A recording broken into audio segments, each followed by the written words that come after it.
વહેલી સવારે ગાંધીનગરથી સુરત આવવા નીકળેલા પૂર્વ મુખ્યમંત્રી શંકરસિંહ વાઘેલાએ યોગી ચોક ખાતે પ્રજાશક્તિ ડેમોક્રેટિક પાર્ટીના સુરત કાર્યાલયનું ઉદ્ઘાટન કર્યું હતું, જેમાં મોટી સંખ્યામાં કાર્યકર્તાઓ ઉપસ્થિત રહ્યા હતા. વરાછા મિની બજાર ખાતે સરદાર સાહેબની પ્રતિમાને પુષ્પાંજલિ અર્પણ કરીને બાપુએ રોડ શો યોજ્યો હતો, જેમાં હજારોની સંખ્યામાં સૌરાષ્ટ્રવાસી અને સુરતીઓ જોડાયા હતા. વરાછાથી મોટા વરાછા સુધી રોડ શોને કારણે ભારે ટ્રાફિક જામ થઈ ગયો હતો, જેને પહોંચી વળવા પોલીસને ભારે જહેમત ઉઠાવવી પડી હતી. ત્યારબાદ મોટા વરાછા ખાતે દુખિયાના દરબાર રોડ પર આવેલા વૃંદાવન ફાર્મમાં જાહેર સભા યોજી હતી, જેમાં મોટી સંખ્યામાં લોકો ઉપસ્થિત રહ્યા હતા. અહીં સુરતના નવા પ્રમુખ તરીકે કિશોર વિરડિયાની ઘોષણા કરવામાં આવી હતી. ભૂતકાળમાં એક રાજકીય પાર્ટી સાથે જોડાયેલા લો પ્રોફાઇલ વ્યક્તિત્વ ધરાવતા નવનિયુક્ત પ્રમુખે સુરતમાં સંગઠનને મજબૂત બનાવવા તેમજ સરકારની બેધારી નીતિને ખુલ્લી પાડવા આહવાન કર્યું હતું.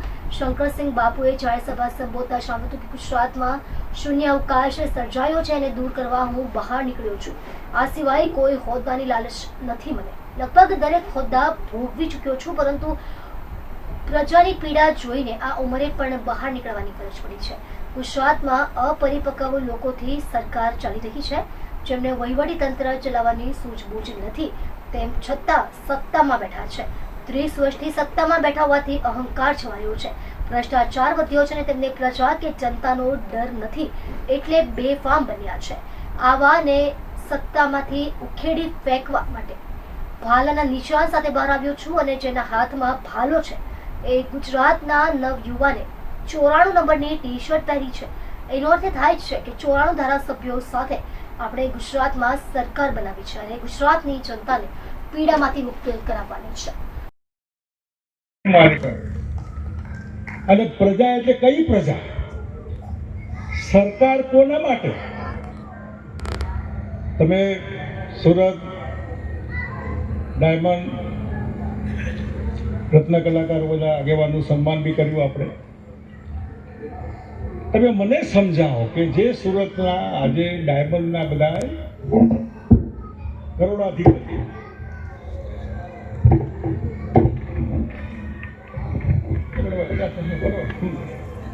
સરકાર જેવું છે એ સૌરાષ્ટ્રનો ખેડૂત આજે નહીં તો 50 વર્ષ પહેલા 60 વર્ષ પહેલા અને ક્યાં ડાયમંડ? કઈ બાજુ ડાયમંડ? શેનો ડાયમંડ? શેનું કાપડ? કઈ કાપડની મિલ? શેનું કન્સ્ટ્રક્શન? કયું બાંધકામ? કઈ કોલેજો? અહીં એકબીજા સાથે રહીને મહેનત કરીને કોઈ કરોડપતિ થયા, બીજા બધા ધીરે ધીરે આમ તેમ કરીને પણ સુખી થયા. એમાં આજનો રત્ન કલાકાર, આજનો સામાન્ય કાપડનો કારીગર, આજનો કન્સ્ટ્રક્શનમાં એડ કારીગર, બીજો કારીગર, ત્રીજો કારીગર, જ્યારે વિશેષ પડે ત્યારે જે સ્કૂટરોની લાઈન લાગે એ બધા રત્ન કલાકારો. આ સરકાર એમના માટે છે, આ કરોડપતિઓ માટે નહીં. અદાની અંબાણીને તો કોઈની જરૂર નથી. અધિકારીઓ એમના ઘેર જાય, મંત્રીઓ એમના ઘેર જાય. પ્રજા એટલે આ પ્રજા, જે પ્રજાને પ્રોટેક્શન જોઈએ, જે પ્રજાને હાશ જોઈએ, જે પ્રજાને એના બાળકો હોય તો એને સારું શિક્ષણ મળે, મા બાપ ઉંમર લાયક હોય ને દવાની તકલીફ હોય તો સારી આરોગ્યની એમને સારવાર મળે, બજારમાં જાય તો સલામતી મળે, લૂંટાય નહીં, એવી સરકાર જોઈએ. અને સરકાર બનાવનાર આપણે છીએ. તમે સરકાર બનાવો, તમે ડરો, તમે બીક રાખો, તમને તકલીફ, તો રહેવા દો ને સરકાર બનાવવી. આપણે સરકાર બીક લાગે સરકારની તો રહેવા દો, નહીં બનાવો ને.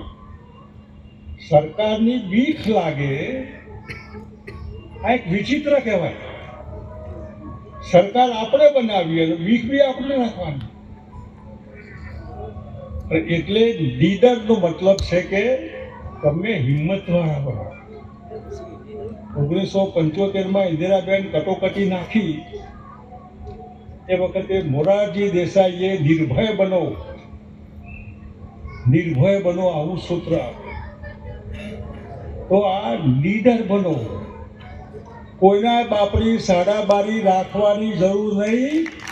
તું ઢાંકીને આપતો હોય તો ઉઘાડું આપજો, ને આપતો હોય તો ના આપતો. આવી સૌરાષ્ટ્રની સાહસિકતા,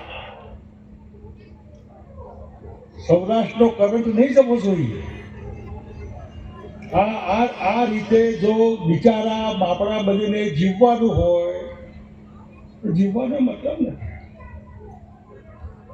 આપણે સમાની માણસો છીએ, આપણે સમાન જોઈએ. અને એ સમાનમાં સુરત જેવા શહેરને સરકારે એવી રીતે તૈયાર કરવું જોઈએ જેથી કરીને જે આવે અહીં સુખી થાય.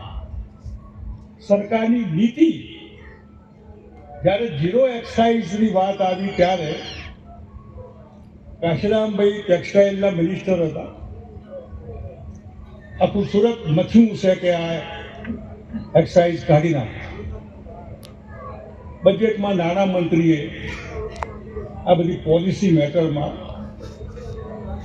અને અધિકારીઓએ કાગળ લખેલું કે બજેટમાં આપણે આપણા વિભાગની ચર્ચા કરવા જવાનું છે તો આટલા ટકા એક્સાઇઝ ઓછી થાય તો સારું. મેં રાત્રે આવીને કાગળ જોઈને મેં કાગળ બદલી કાઢ્યો. મેં કરુણાનિધિ તમિલનાડુમાં, ચિદમ્બરમ તમિલનાડુમાં નાણામંત્રી હતા. એ બજેટ એને બનાવ્યું. કરુણાનિધિ ડીએમકે પાર્ટી જે સ્ટાલિન છે આજે એના બાપા, ટેક્સટાઇલનું પણ ઘણું મોટું કામ આપણા ગુજરાત છે. મેં એમને ફોન કર્યો કે તમારા નાણામંત્રીને કહો જે તમારી મહેરબાનીથી એમપી બને છે કે ટેક્સટાઇલમાં આ પ્રમાણે ઝીરો એક્સાઇઝ ડ્યુટી રાખે.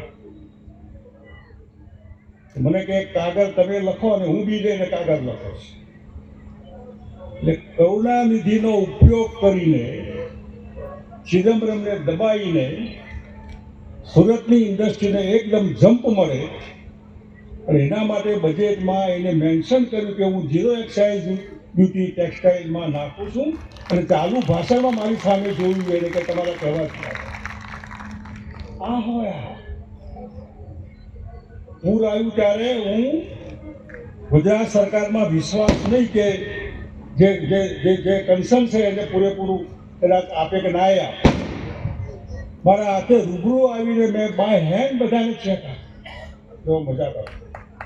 આ નીતિ હોવી જોઈએ.